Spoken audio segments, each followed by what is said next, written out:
Isa sa mga pangarap ni Caroline at Roger ay magkaroon ng malaking bahay na kung saan papalalakihin nila ang kanilang 5 anak.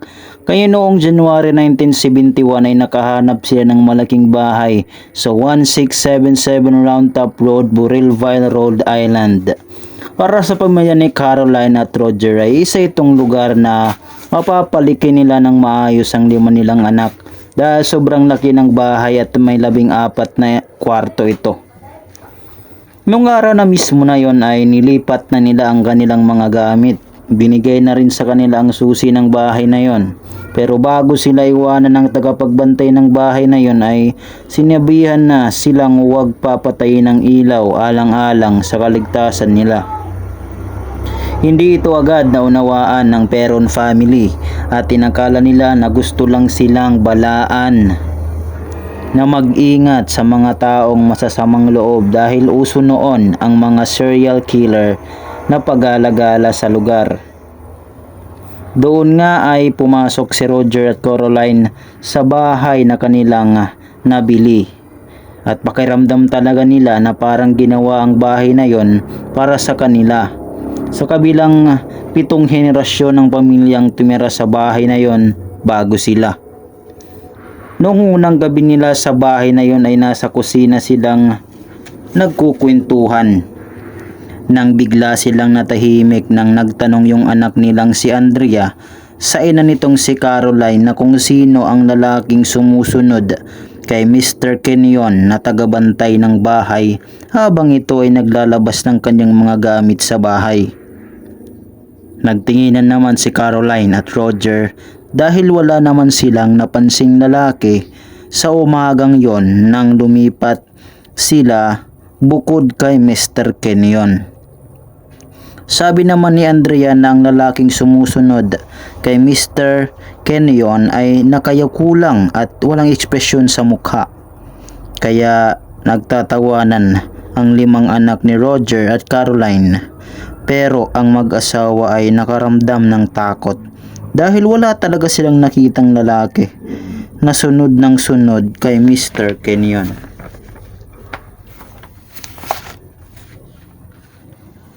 Nakita naman ni Andrea na ang lalaking nakita nila ay nawala nang paalis na si Mr. Kenyon. Napaisip naman sila na baka ang lalaking yon ay nandun pa sa loob ng bahay. Dahil doon ay iniba-iba ni Caroline ang usapan upang ang makaiwas sa takot ang mga anak niya. Nang tulog na ang 5 nilang anak ni Caroline at Roger ay napagpasyahan ng mag-asawa na libutin ang bahay. Pero wala talaga silang nakita na lalaki roon. Kaya binaliwala nila ito at natulog na. Pero sa gabi ring iyon ay nagising si Caroline dahil sa kalagitnaan ng gabi ay may naririnig siyang iyak ng isang batang lalaki na parang may hinahanap o naghahanap sa ina nito. Nagmamadaling lumabas si Caroline at umikot sa bahay pero wala talaga siyang makitang batang umiiyak. Nawala naman ang iyak na yon pero sa gabing iyon ay hindi na natulog si Caroline dahil alam niyang hindi yon isa sa mga anak niya at sinilip niya rin ang mga ito na nasa kwarto at natutulog na ang mga ito. Isang araw naman habang nagtitiklop ng damit si Caroline ay may naririnig siyang gumagamit ng walis tambo sa labas. Kaya pinuntahan niya ito pero walis tambo lang ang nakita niya at wala namang taong gumagamit nito. Kaya bumalik siya sa pagtitiklop ng damit. Pero narinig niya ito ulit. Pagtingin niya ulit sa labas ay wala namang taong nagwawalis. Pero ang walis tambo ay nalipat ng pwesto at may tumpok ng mga kalat doon na para talagang winalis. Naisip niyang baka isa lang yon sa mga anak niya. Kaya pumunta siya sa mga kwarto nito pero andon naman silang lahat at naglalaro. Natakot si Caroline dahil medyo may kakaiba talaga sa bahay na yon. Pero hindi siya nagkwento sa asawa nito at mga anak dahil baka isipin nilang nababaliw na siya o di kaya ay o kaya ay magdulot ito ng takot sa mga anak niya. Pero nangyari pa rin ang iniiwasan ni Caroline dahil isang gabi ay takot na takot yung anak niyang si Cindy na ayaw nang matulog sa kwarto niya dahil may naririnig daw siyang mga nagbubulungan sa kwarto. Mga nagbubulungan sa kwarto niya na nagsasabing mayroon daw mga sundadong nakalibing sa bahay nila ngayon. Natakot siya dahil lumalakas ang mga bulungang ito na nagsasabi ng paulit-ulit. Kaya itong si Cindy ay nakitabi na sa atin itong si Andrea. Minsan rin daw kapag iniiwan ni Cindy saglit ang mga laruan niya, ay nakikita niya itong nasa lagayan at minsan sa ilalim ng kama niya. Akala niya mga kapatid niya ang gumagawa nito, pero hindi raw sila ang gumagalaw sa mga laruan ni Cindy. Kaya sa unang araw nila sa bahay na yon ay naramdaman ng magkakapatid na parang may iba talagang nakatira sa bahay na yon.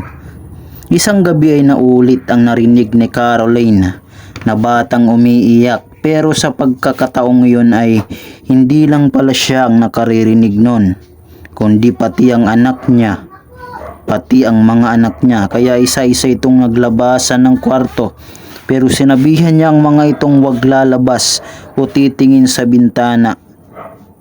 At umikot ulit si Caroline sa bahay, pero wala pa rin siyang nakita. Dahil hindi niya ito maipaliwanag ay natatakot na talaga si Caroline sa mga nangyayari sa bahay na yun. At nagsimula siyang maniwala na may kakaiba talaga sa bahay na yun. Isang umaga ay biglang narinig na Caroline na nagsigawan sa loob ng kwarto nila ang mga anak nitong sina Christine at Nancy.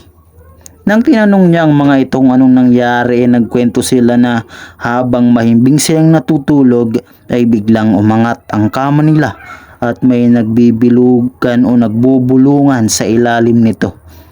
Tinitigan sila ni Caroline at hindi nito matanggi ang takot sa anak niyang si Christine at Nancy nang nakita niya ang mga mukha nito.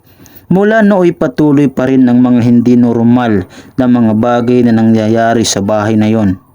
Habang isang araw ay nakita niyang nagtatakbuhan ang kanyang mga anak na parang may mga kalaro ito. Kaya sinundan niya ito at may nakita siyang batang lalaki.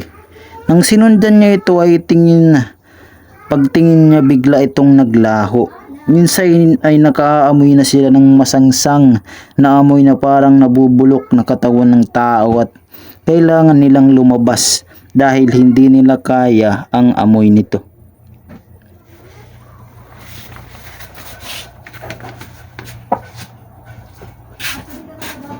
Ang mga nangyayaring ito ay hindi na nagugustuhan ni Caroline. Kaya napagdesisyonan niyang ang bahay ay isumbong niya sa asawa ang mga nangyayari dito. Sa asawa niyang si Roger. Pero ayaw nitong pumayag na pabindisyonan ang bahay.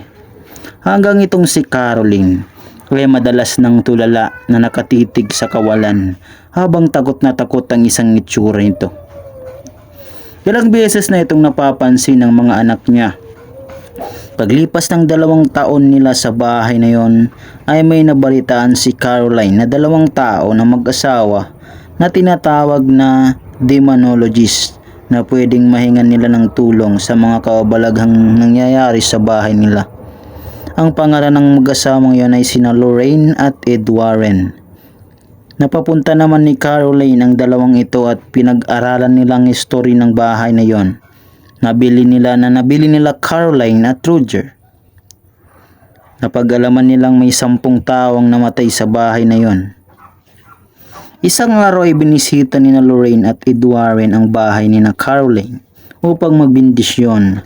Pero nang bibindisyonan nila, ang biglang sinapian si Caroline habang nakaupo ito. At umangat ang upuan nito na parang may humagis sa kanya sa gilid ng bahay. Puro puti lamang ang nakikita sa mata nito. Kaya't natakot ang mga nagbibindisyon sa bahay, pero nagpatuloy pa rin sila hanggang kumalma na ulit itong si Caroline. Naglibot ulit si Ed Warren at Lorraine sa bahay pero wala na silang ramdamang kakaiba rito. Umipas ang isang buong taon, walang nagpaparamdam sa bahay na yon. Hanggang sa isang araw ay nagising si Andrea na anak ni Caroline at habang papunta siya sa kusina ay nakita niyang inang si Caroline na nakapabilog ang katawan nito at gumugulong-gulong sa paligid ng kusina nila at nagsasalita ng salitang hindi nila maintindihan. Dahil sa takot ni Andrea ay tumakbo ito sa kwarto niya habang kahit nasa loob na siya ng kwarto ay may kumakatok sa labas ng napakalakas. Kumakatok ito sa pintuan niya. Ilan lamang yon sa mga karanasan nila sa bahay na yon at nilisan nila ito matapos maibenta sa ibang pamilya.